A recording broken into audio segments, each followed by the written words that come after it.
Bonjour ou bonsoir, selon l'heure à laquelle vous nous regardez. Je suis votre chroniqueur audio et animateur de podcast à l'ODJ Média. Aujourd'hui, j'ai le plaisir de vous lire fidèlement une chronique de Bargash Larbi intitulée « Dans la vie, il faut parfois savoir fermer les yeux ». L'auteur commence son article ainsi.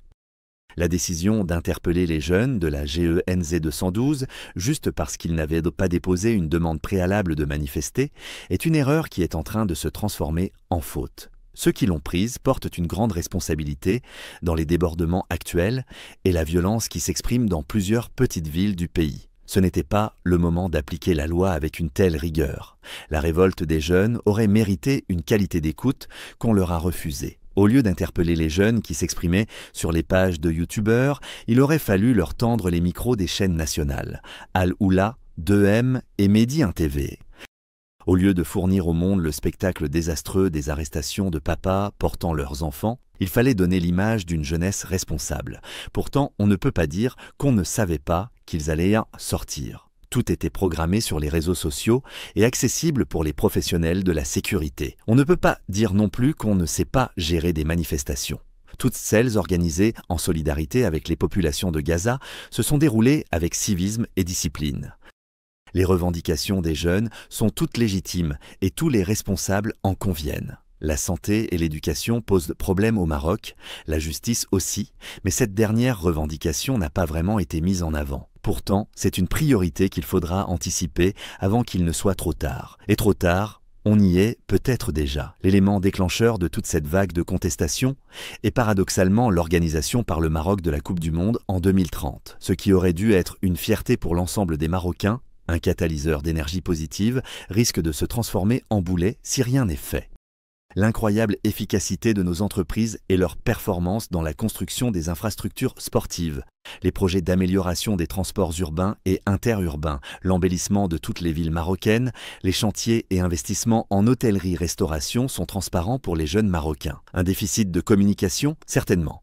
Une manipulation étrangère, comme semble le suggérer un grand nombre de commentateurs, peut-être parce que lorsque la rivalité est stérile, les belligérants se délectent des malheurs de leurs adversaires, et c'est valable des deux côtés, si vous voulez bien suivre mon regard. Ce n'est certainement pas suffisant comme explication.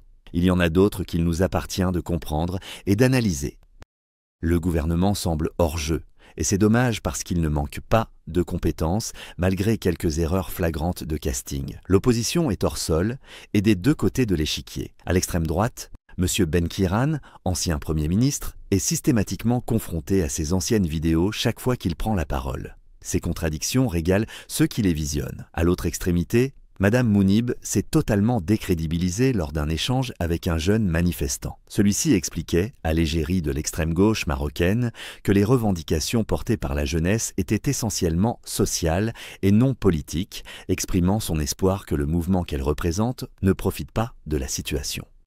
L'expérience de la récupération qui a été faite pour le mouvement du 20 février est dans toutes les mémoires. À cette observation, la réponse de Nabila Mounib fut d'une telle extravagance qu'elle mérite d'être rapportée textuellement. « Nous sommes des chouhadas et nous soutenons ce mouvement. La preuve, nous sommes là. » Elle n'a manifestement rien compris.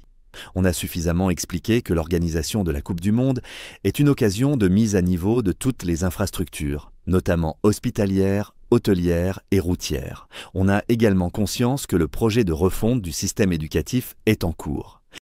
Des classes pilotes sont lancées dans tout le royaume et donnent des résultats appréciables avant généralisation. Les réformes sur ce sujet prennent du temps, demandent de la patience et de la pédagogie. C'est pour ça que l'on peut objectivement considérer que la santé, l'éducation et la Coupe du Monde ne sont que des prétextes et que le problème est ailleurs. En effet, à titre d'exemple, personne n'arrive à expliquer la brutalité mise en œuvre lors des expropriations pour intérêt public de propriétés liées à la Coupe du Monde. Leur brutalité et le retard qui est pris dans l'indemnisation des victimes sont inexplicables. Des habitants sont délocalisés et voient leur situation se dégrader socialement sans recours administratif. Ils habitaient dans des demeures de 3 étages, construites illégalement avec la complicité de fonctionnaires véreux, et se retrouvent dans des 3 pièces à des dizaines de kilomètres de leur habitat historique.